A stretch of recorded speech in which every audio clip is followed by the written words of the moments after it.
Сайн байцгаана уу та бүхэнд олон улсын амьдрал басан үйл явдлыг томилог хүргэе.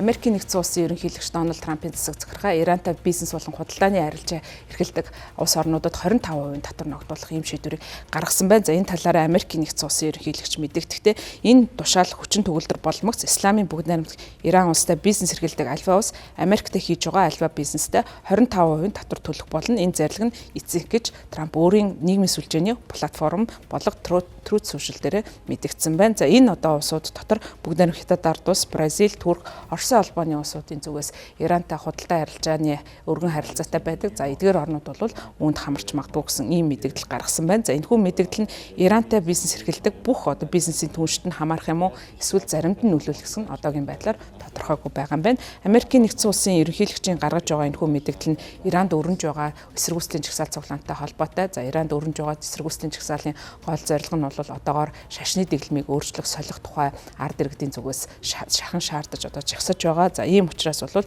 үүнтэй холбогдуулан за мөн Ираны засаг захиргааны зүгээс засагчдын эсрэг харгас хэрцгий арга хэмжээ авсан. За тэдний эсрэг хүч хэрэгсэн үүнтэй холбогдуулан Америкийн нэгдсэн улсын засаг захиргаа энэхүү татвар ногдуулах ийм шийдвэр гаргаснаа мэдэгдэж байгаа юм. За Ираны дээд удирдагч Аятолла Али Хаменei өнгөрсөн 7 хоногт засагчдын эсрэг хатуу баримталж байгаа гэдгийг илэрхийлсэн. За үүндээ бол Америкийн нэгдсэн улсын ерөнхийлөгч Дональд Трампыг дурдж засагчид өөр улсын ерөнхийлөгчийг баярлуулахын тулд гудамжаа сүйтгэж байна гэж мэдэгдсэн байна.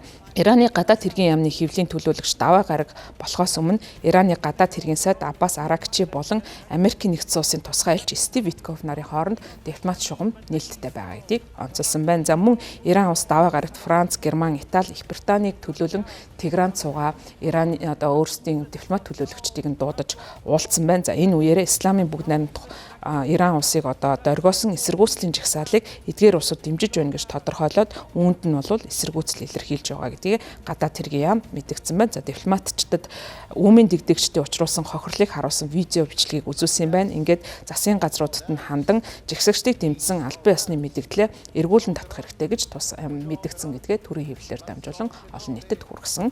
Иранд болж байгаа асуудлыг шийдвэрлэх чиглэлд Америкийн нэгдсэн улсын засаг захиргаа ямар арга хэмжээ авах вэ гэдэг тал дээр сэтгүүлчдийн зүгээс их олон асуултыг тавьж байгаа. За үүнтэй холбогдуулан цагаан ордны хэвлийн нарийн бичгийн дарга Каролин Левит даваа гарагт сэтгүүлчид хандаж хэлсэн байна. За тэрээр мэдэгдэлтэй Америкийн нэгдсэн улсын ерөнхийлөгч Дональд Трамп агаарын цохилт зэрэг олон төрлийн сонголтыг авч үзэж бодолцож байгаа. Гэхдээ түүний хувьд хамгийн ихний сонголт бол дипломат арга ажиллагаа байна гэж мэдэгдсэн. За Иранд эсэргүүцлийн жагсаал өрнөж байгаа жагсагчдын хувьд бол бараг 50 жилийн хугацаанд тус усад тогтсон шашны дэглэмийг өөрчлөх сонирхолтой байгаагаа илэрхийлж байгаа. За учир нь бол тус усад эдийн засгийн хямрал нүүрлж байгаа. За үүнийг бол засгийн газрын зүгээс олигтой арга хэмжээ авахгүй байгаа гэж жагсагчдын зүгээс үзэж байгаа учраас одоо байгаа дэглэм өөрчлөгдөх ёстой гэж үзэж байгаа юм. За мөн аюулгүй байдлын хүчнийхэн арга хэмжээ авсан. За ингэснээр бол эсэргүүцлийн жагсаал олон хүний амин насанд хүрч эхэлсэн. Норвеги төвдөө Ираны хүний эрхтэй холбоотой үйл ажиллагаа явуулдаг төрийн бус байгууллагын мэдэгдэж байгаагаар засгийн газар эсрэг энэхүү жагсаал эхэлснээс хойш хамгийн багадаа 648 хүн амин насаа алдсан гэсэн ийм харамсалтай мэдээллийг өгч байгаа. За энэ жагсаал цуглаан эхлэх болсон гол шалтгаан нь Ираны мөнгөнд тэмдэгт болох реалын ханш түүхэнд байгаагүй доод хэмжээнд урсан. За үүний дараа бол эдийн засаг нэлээд хүндрэлтэй болсон. За ингээд төр засгийн зүгээс Теграны захыг 12 дугаар сарын 28-нд хаах шийдвэр гарсан. За үүний дараагаас эхлээд жагсаал цуглаан болж эхэлсэн. За эхлээд бол жагсаал цуглаан 50 байдалтай болж эхлээд за мөн зөвхөн нийслэх хот Тегранд болж байсан бол улмаар улс орны бусад хэсгүүдийг хамран олон нийтийг хамарсан ийм жагсаал цуглаан болж өрнөсөн. За эхлээд бол ямар нэгэн байдлаар дэглэм өөрчлөх засгийн газрын эсрэг ийм дуу хоолойгоо илэрхийлэх ийм өнгө аясгүй байсан. За айжмаар бол дэглэм өөрчлөх шаардлагатай гэж үзэж байгаагаа жагсагчдын зүгээс илэрхийлж байгаа. За Ираныг бол 50 гаруй жилийн туршид удирдах байгаа энэ дэглэм бол одоогийн ард иргэдийнх нь эдийн засгийн хэрэгцээ шаардлаганд хандсан ийм шийдвэрийг гаргахгүй байгаа гэж жагсагчдын зүгээс үзэж байгаа юм. За 1979 онд бол Иранд исламын хувьсгал болсон. За үүнээс хойш бол тус улсад теократ буюу шашны засаглал тогтсон байсан. За тэгэхээр энэхүү шашны засаглалд одоогийн байдлаар тулгарч байгаа хамгийн хүн цорилтуудын нэг нь энэхүү одоогийн байдлаар өрнөж байгаа жагсаал цуглаан болж байгаа юм. За зарим жагсаагчдын зүгээс хэлсэн мэдэгдэлтэй дарангуулагчид өөхөх ёстой Исламын бүгд найрамдах Иран улсад үхэл гэсэн ийм зүйлийг бол хашгирч байсан юм байна. За зарим нь бол шашны дээд удирдагч Аятолла Али Хаменейгийн зургийг хүртэл шатаасан ийм хэрэг явдал болж байгаа. За мөн энэ жагсаал эсэргүүцлийн үйл ажиллагаа эхэлснээс хойш тэр даруйд нь бол төр засгийн зүгээс интернет болон утасны шугамыг тасалсан байж болзошгүй гэж үзэж байгаа.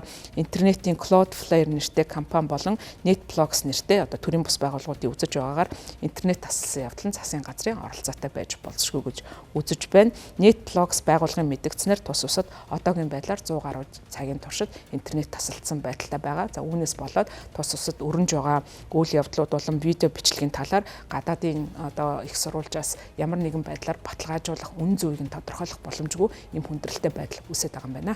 Америкийн нэгдсэн улсын засаг захиргааны зүгээс явуулж байгаа бодлого нь өмнөх одоо бүгд найрамд засаглалын үед явуулсан консерватив болон хүчин тулгуурласан гадаад бодлогын илт одоо юм шинжүүд ажиглагдаж байгаа юм. За Америкийн нэгдсэн улсын бүгд найрамд нам хэрвээ төрийн эрхийг авсан тохиолдолд ерөнхийдөө хүчин тулгуурласан гадаад бодлогыг хэрэгжүүлдэг. За өөрөөр хэлбэл дипломат ажиллагаа гэхээсээ альва асуудлыг хүчээр одоо шийдвэрлэх хандлагатай байдаг. За энэ хандлага нь бол одоогийн одоо ерөнхийлөгчийн гадаад бодлогот илэрч байгаа юм. За түүний хувьд бол хүчээр далгаалах за мөн түүнээс гадна тарифаар далайлах бодлогоор улс орнуудад өөрийн одоо хүссэн бодлогын шийдвэртэй хүрч байгаа. За энэ нь бол хатуу хүч гэж нэрлэгддэг хүчин тулгуурсан ийм бодлогыг хэрэгжүүлж байгаа юм тод илрэл болж байгаа юм. За мөн Америкийн нэгдсэн улсын ерөнхийлөгч Дональд Трампын бодлогот нео консерватив шинж чанар ажиглагдаж байгаа. За өмнө нь ерөнхийлөгчээр ажиллаж байсан Жорж Бушийн бодлого нь бол Ирак болон одоо Афганистанд хүчээр одоо инх тайвныг тогтоох за тэр дотроо бол ардчсан дэглэмийг бий болгохыг зорж байсан. За үүнийг бол хүчээр хийхийг оролцсон. За энэ бол неоконсерватив гадаад бодлогын хэв шинжид